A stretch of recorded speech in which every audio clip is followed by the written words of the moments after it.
Hey everyone, welcome back to VO Booth. This is Tyrone.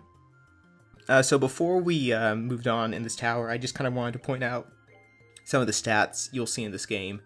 So as you can see, they're both at level 3, and so there are a few different stats. Like there's a good number of them. Strength and defense, both are based just your physical attack and your physical defense.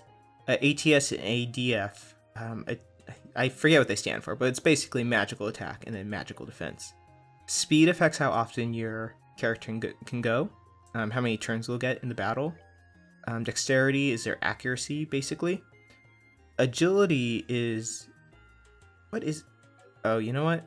Agility might be their dodge rate. I might be mixing up speed and agility. I'll have to double check that. But one of them affects how often enemy attacks miss, and how often, you can hit the enemy. And then you have movement, which I'm already not on the stats page anymore. The joys of post commentary, but the MOV is your movement, which is how many spaces the character can move in battle, and you can actually increase that based on usually boots and shoes, like those items increase your movement speed. So your characters will get pretty they'll be able to attack enemies from pretty far away after some point in the game. And then you have range, which I explained in the video before, is based on what weapon you have, and it pretty much shows how many squares away you can be from an enemy before you can attack it.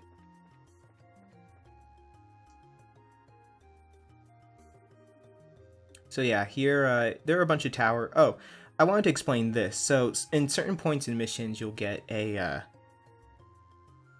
certain points in the mission, you'll get choices that seem pretty inconsequential. And this choice was whether Estelle can just come in right away or come in with Joshua.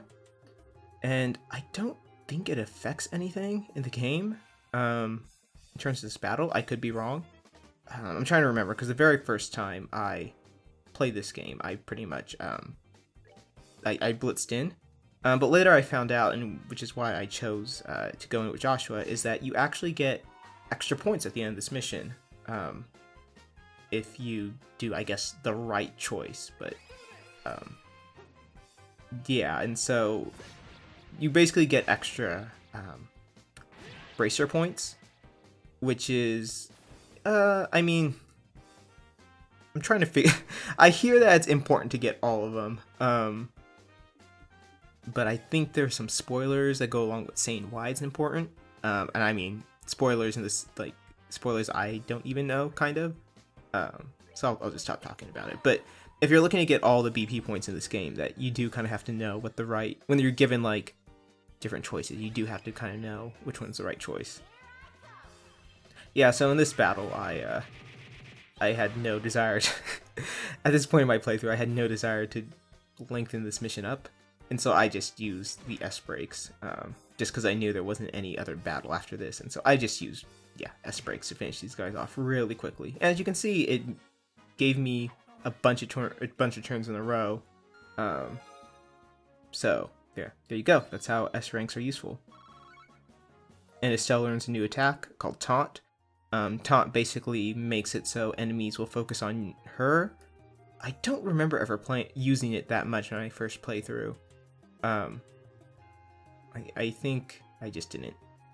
I don't know. I never found it super useful because she's not like a tank. Like she has decent defense, but she doesn't, it's not like she can take a huge number of hits, so I never found it too useful to have enemies just focus on her.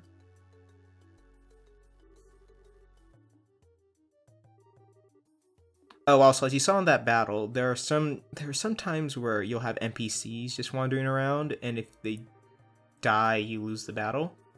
And again, I'm playing this game on its regular difficulty. You don't even unlock extra difficulties until you beat the game once. But at no point in these playthroughs do I ever feel like my NPCs are in danger or are about to get hurt. So it's so it's just like a little extra thing you have to think about.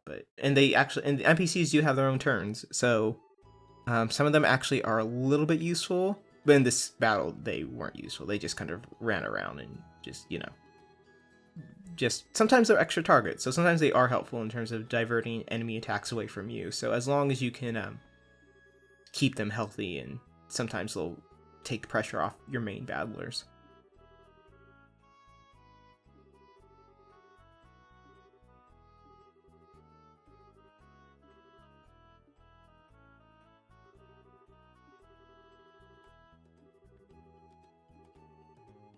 So yeah, this continues the tradition in this game of people just writing off Estelle and pretending that she can't do anything.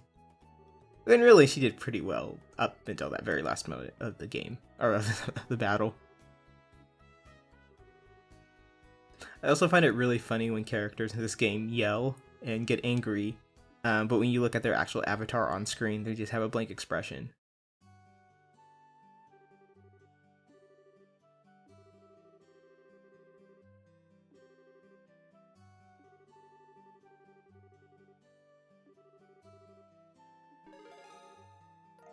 So yeah, in that gain BP thing, in the brackets, so the brackets, any sort of points or rewards in those little brackets there, or parentheses, that shows like that you got extra stuff based on choice, how well you did in the mission, which usually boils down to choices and whether you fulfill extra objectives.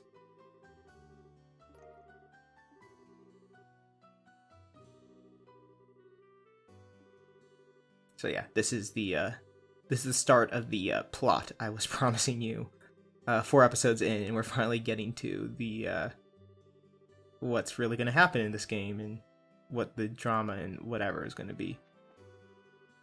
And for some reason, I still keep checking the job board because I keep forgetting. Like I said in one of the earlier videos, the jobs can expire, so it's actually pretty key to keep checking the job board so you don't miss anything. And clearly I'm not working off of really good memory in terms of when the jobs pop in, which I'm kind of playing this game with a guide, but not really. I'm just kind of playing as a normal person would. Their first time, well, not necessarily the first time through, because I do know a few extra things now that I've spent a lot of time with this game. But this is not going to be a Chip Cheesem style LP in terms of getting everything. Just personally, I feel in an RPG, I don't oh, by the way, this was a new thing for me. I never realized that if you unequip everything, you get a practice weapon. So I guess it's impossible to be completely defenseless. But here you see I'm just buying some new weapons just to give them a little boost in attack. But anyway, as I was saying, that I'm not going to get everything in this LP. I'm not going to get every achievement. Because there are a lot of achievements that are just based around, like, getting all of one item, you know, getting every weapon, reading every newspaper, and I'm not really gonna do that because I feel like in an RPG LP, it's not, you know, it's not interesting to do. I don't know if it's interesting to watch, but I really don't care. So there you go. If I'm comparing it to like something like Chip Cheesem does, where he gets, you know, all A ranks in a platinum game. That's actually really interesting to watch. I like watching LPers who are really good at battles that require dexterity. But for an RPG, like, I have little interest. I think there's an achievement for reading every single newspaper or getting every recipe. I think you can even, if you read, there are certain books you can get. I read somewhere in a guide that if you read all these books in a series that you get, you can unlock the best weapons for these characters. I mean, I don't know. You're not gonna want to see that. So says I. I have no idea what you guys watching really want.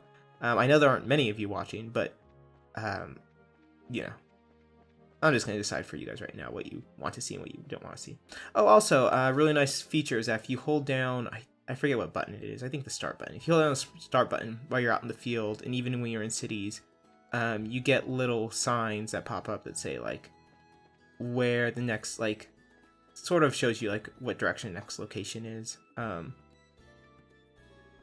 I use it a lot. It's really helpful because I'm dumb and I don't remember where anything is in this game. So you'll see me do that a lot, where I'll just press start and I'll just see, like, oh, there's our house, and I'll just make a beeline towards that. depending on whether or not it's a very clear path. But yeah, if you utilize the map and that feature, then it helps you. It does help a lot. It helps prevent a player from getting lost a lot in this game. I mean, just based on this playthrough, I didn't record my very first playthrough, but you know, I'm sure I'm at a much farther point. Like, we're about, how many hours in are we in this game? Like an hour and a half? Like, I'm probably a lot farther in this game even right now than I was my first playthrough.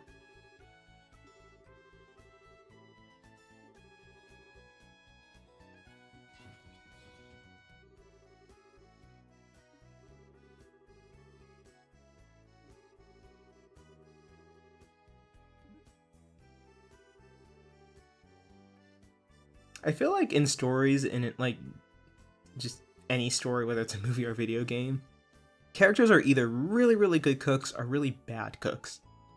I don't think I've ever watched any show or story where someone was like, just, you know, an average cook. Like me. Like, I can cook a few things, but very rarely do I see any sort of gray or middle ground when it comes to a character's cooking ability. They're either just terrible and burn things down, or their skill is impeccable.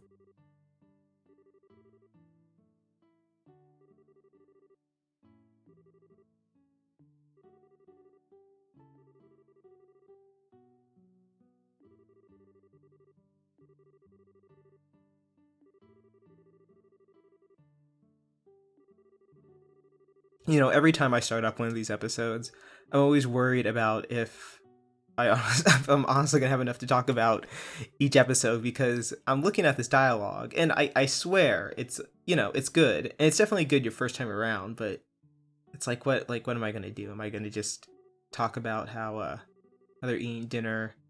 It's also kind of, this is my first time really doing an RPG LP, because Justin and I never really did one, and so it's kind of interesting to figure out, like, I mean, I could go over the plot, but they're just saying it on screen. It's not like Freedom Planet, where Justin and I had to, like, piece the plot together based on all the weird stuff that was happening in that game and trying to figure out if any of it made sense. Because it all makes sense here, and they're just, you know, there's a lot of exposition.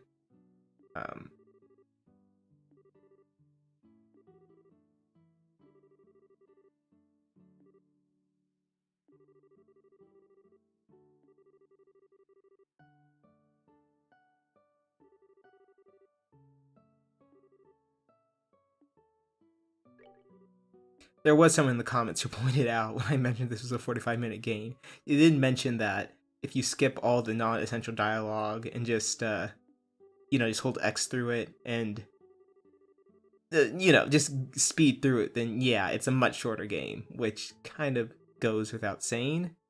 But I thought that was just a funny comment I read on the first episode. Usually when I talk about how long a game is, I'm usually referring to the site called How Long to Beat. Just type in How Long to Beat into, you know, a search engine, you'll see it. This is kind of going off topic, but it's a really good site to figure out how long a game's going to be. It has the average times for if you're just playing a normal playthrough. And when I say normal playthrough, it's basically whatever you know, just kind of playing through it normally, sometimes doing side things, sometimes not. Then they also have, like, how long it'll take to beat if you try to do everything, and how long you try to beat it if you try to, you know, if you go through it without trying to get everything, you know, purposely trying only to focus on the main storyline of a game. And they have those categories for every game, so it's a good site if you're looking to pick up a game but you're not sure if you have the time to finish it or get through as much of it as you want. That is an interesting thing about games, and I'm sorry I'm not really focusing on the story, but you can just read it here. Like, basically Cassius he got a letter that he needs to go somewhere, and he's not sure when he's going to be back, and so the two kids are just kind of a little worried, or just not worried, but just at this point they're just kind of like bummed that he's leaving. And Joshua obviously can tell that there's something more going on because he's a little bit more astute than Estelle, and so he's just confronting Cassius about what's going on, and Cassius kind of knows, but he kind of doesn't know. Anyway, but it's kind of interesting with video games. I read an article a few months ago where people pointed out that yeah, video games are the one media where we're not super compelled to finish, like, reach it to its natural conclusion. Obviously, there are a lot of games out there where there is no natural conclusion. Like, I don't know, right now, Splatoon. Like, I'm really big into that game, and the one thing that kind of nods to the back of my mind is that with that game, I'm never gonna like finish it. Like, I finished the single player mode, but I'm never going to just flat out be done with that game, if that makes any sense, because it's a multiplayer heavy game. And so the but in terms of other games that actually have a story like this, sometimes we just don't finish those games, and sometimes we're really compelled to go back to them, sometimes we're not. So it's just an interesting way that video games are different than films or books, because with films and books you tend to finish those things. Maybe not so much books. There have definitely been a few books where it took me a long time to get through them. Hitchhiker's Guide to the Galaxy took me like 4 years to get through because I kept stopping and then restarting, and stopping and restarting the game over and over again. Movies, you usually just have to dedicate 2 hours of your life and you're pretty good. But books and games are a little bit more. And especially with books, I think I'm part of a generation. I was born in '88, but I'm kind of part of a generation where I don't have a lot of patience to just sit down with a book. I have to have like some electronic distraction to just keep reading them. I have no idea if this little choice here means anything, to hurry back or don't forget to bring a souvenir. I hope it doesn't, because I chose the last one, and I don't know if now I'm just going to miss out on some critical item. I don't really care, though, so there you go. The animations here are really nice, though. I do like them. I mean, this art style is definitely like stylized, and it's not, super realistic looking, but it just looks really nice when things are in motion in these cutscenes. There's just something charming about them. And how when you turn the camera, the characters turn. They're just kind of like little sprites. I think they're sprites. And, they just only have certain angles and so. And how everyone's just kind of, stubby in their in-game models. It's just cute. So yeah, at this point, you're kind of given free range of... I said free range of the city, but you always had free range of the city. But now you're kind of getting into... the point of the game where you get a bunch of missions, and so you can just kind of keep doing them over and over again. Not over and over, but just you accept as many missions as you can and you do them. Some of them are critical to the story, some are not. If you want to speed through this game, you can just kind of look up what missions are useful and which ones are not. No, that's the wrong word to use. Which ones are critical to progressing the story and which ones are not. So yeah, on the next episode of VO Booth, we are going to do some missions. I'm assuming we're going to do some missions because I haven't recorded the next episode yet. But stay tuned. And once again, like if you have any questions related to voiceover that you think I could answer, not actually being a voice actor, but just someone who records voiceover stuff, feel free to ask. I'll try to answer anything that's within reason. I probably won't refer to specific projects. But I can say some, and I'm definitely not going to tell stories that are drama laden or puts anyone in a bad light, even if I keep everything anonymous. But I'll definitely, if there's something in general I can talk about, I'll do it. Yeah. So yeah, see you guys next time.